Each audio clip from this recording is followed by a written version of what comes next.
Hello guys, how are you? I hope that all is fine, and the purpose of this video is just to share some of the important concepts related to airspace and aircraft engineering.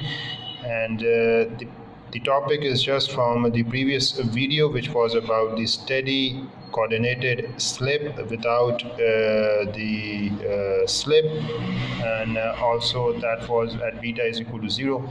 Right now, with the help of the concept and also with the help of the assumptions already done for that steady coordinated turn, and we consider that how the motion equations were translated into aerodynamics forces, and along with weight factor for an aircraft. Right now, with the help of the estimation of the roll derivative, which is CLR, okay, we're going to find out the rolling moment, which is the rolling moment equation. CL is equal to CLP, which is PV into TV of T, which is the velocity due to the turn, and CLR dot RB into T into velocity due to the turn plus CLB beta into beta CL lambda A into lambda A and CL lambda R into lambda R. This is the prime equation for the rolling moment, or the rolling moment equation, which governs or find out the estimation of the roll derivative as well. We're going to find out how, and rolling or the roll derivative is because of the aileron, and aileron is just at the back end of the wing, both wings, and on the back end, but on the far more side on the back end of both the wings. So that aileron normally creates the rolling moment, and we have to find the rolling derivative or the roll derivative. How are we going to find it? Obviously, as an engineer, our main task is just to create an assumption so that we can come close to the figures as per the assumptions, so that we can estimate or approximate the record or the data or the record at different points, or during an aircraft movement or the maneuvering, so that we can calculate how well our assumptions are made and how well it is close to the international standard atmospheric and atmosphere, so that it may help us to actually get as much accurate result as possible. So that is why we normally do a couple of tests, not a couple of tests, more than tests on a regular basis on an aircraft. And if it is on the maintenance point of view, we normally do that as well. If it's just for the sake of the test or the experiment specifically for an aircraft, if it's vary from one aircraft to another aircraft, obviously we have to record or store our data or the record data for different aircrafts, for different types, and for different variants. Obviously we have to keep in mind the different record, but the main theme of actually doing the experiments is normally more or less the same, but the purpose is to get aware ourselves to different type of aircraft, for different types of systems actually applied in that aircraft. Obviously we can update our knowledge and update ourselves as well. Right now, just sticking to the point and keeping it short, a rolling moment equation is in front of you, and with the CLP, because of the also the rudder or the tail, the vertical tail, PB into T or VT, and CLR, which is because of rudder, RB into 2V, and CL beta, and CL lambda A because of aileron, and CLR lambda R into lambda R, that is also because of the rudder. And for steady state, which is static case, you have to consider that CL, okay, which is normally is being represented for the rolling moment. So obviously the rolling coefficient, and CL is equal to 0, P is equal to 0, R is equal to 0. When this would be 0, P would be 0, and eventually R would be 0, so that would be CL beta into beta plus CL that's lambda A because of aileron into CL lambda R into lambda R. This is the equation. So CL lambda A because of aileron and CL lambda R derivative CLR can be estimated. So we have to estimate the CLR, obviously, which is the roll derivative. That is the main purpose of calculating the CL or the derivative CLR has to be estimated. Neglecting CL lambda R, that is very small contribution we have. In this, we have to neglect this because of the rudder, and we have to neglect this. Beta is also 0, and also because of this is also not effective because of that P, and also that on the tail side that is negligible. That is a very small contribution. So the remaining part would be this, and because of the aileron, these two parts will be forming the equation which is equal to the CL of R, which is 0 in this case. The rolling moment equation indicate that the aileron is applied solely to counteract the rolling moment due to the yaw, which generally tends to bring the lower wing further down. So yaw is a part of, you can say, normally it's been created by the vertical axis, the moment of the vertical axis, and it is normally at the tail side, at the rudder, and because of that moment we have to have a yaw, and to counteract that yaw, the main part of this the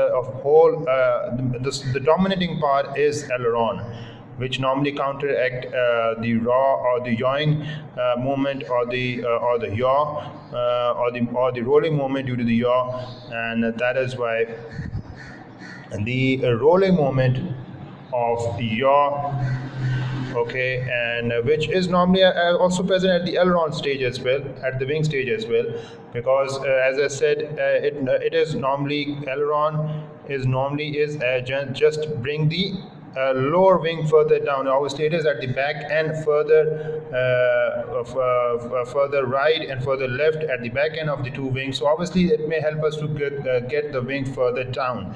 So that is why aileron is important, and for the aileron it's we have to have the wing at aileron, obviously that may help us to create the wing at the further down. So R would be G into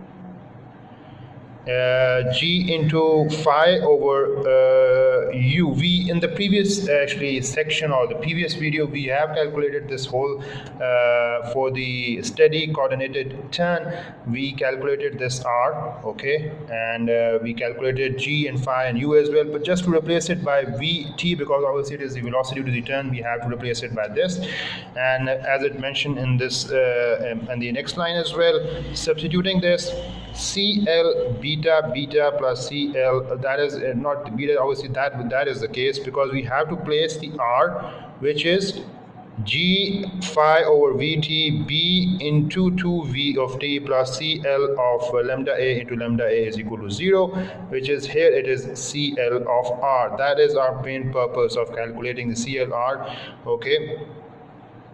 And that is because of the rudder as well, the rolling moment, so we have to calculate that as well. It is normally, it's not, the R is not because of the rudder, it is because of the rolling moment. Okay, you have to consider that it is because of the rolling moment, and the roll derivative, that is the symbol for roll derivative, and we have to estimate this one, okay, with the help of the equation which is the rolling moment equation.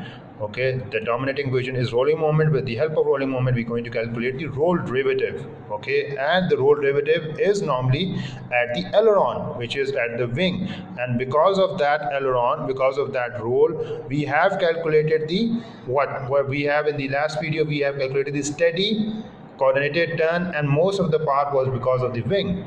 Okay, and obviously a continuation of that, we want to have the roll derivative as well, just to take the derivative, just to create an estimation of because of the aileron, and it will help us to create or have the wing at a more suitable position as well. So that is why we have actually want to calculate a further estimation, a further derivative on the side, on the wing, that is now it is on the back side of the wing, that may help us to create this angle, and obviously we help obviously we will able to actually have this equation as well, just solving it out for G phi over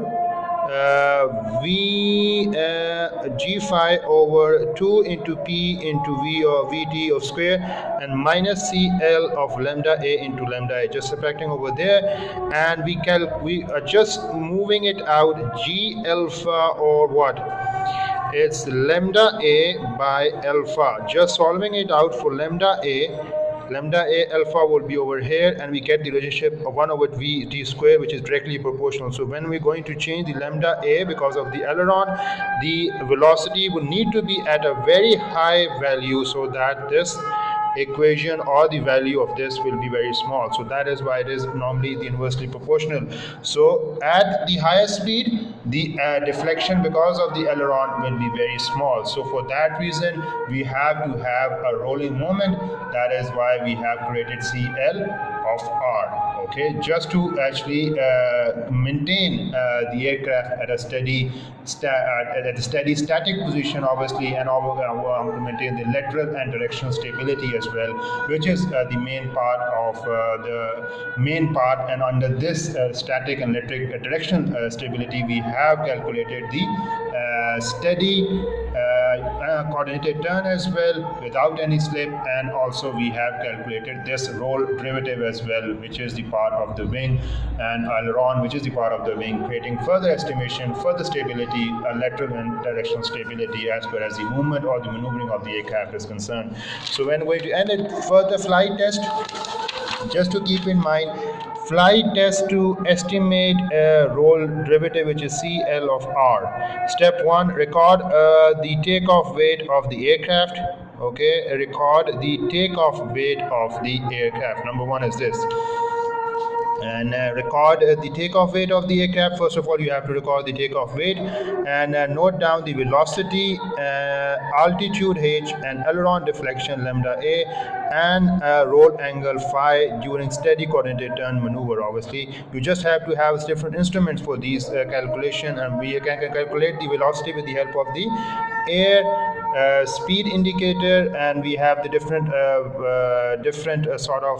the equipments for calculating the other two, and during the steady coordinated turn. Now, given the value of CL lambda a, the other derivative CLR can be estimated, which is the roll derivative. We have a value of CL lambda a and can be estimated with the help of the following equation. This one is in front of you. We have extracted it from our calculation. Step 4 will be also plot lambda a and also the phi. We have to calculate when we have the obviously the data in front of us, the recorded data in tabulated form, we can actually find out the plot and have the relationship between lambda a into phi as well. So this is whole process of flight test to estimate the roll derivative CLR, and during flight, during the takeoff point, we have to actually take a small test in experiment just to estimate the roll derivative. Obviously, if the roll derivative is absolutely right according to the equation, that means that the aircraft is in a safe movement. So I'm going to end up the video. Hope to see you with some other interesting concept related to these derivatives and also related to the yawing and yawing coefficient, probably in coming videos. To hope to see you soon. If you have any questions, do comment, like, and subscribe. Till then, take care and have a nice day.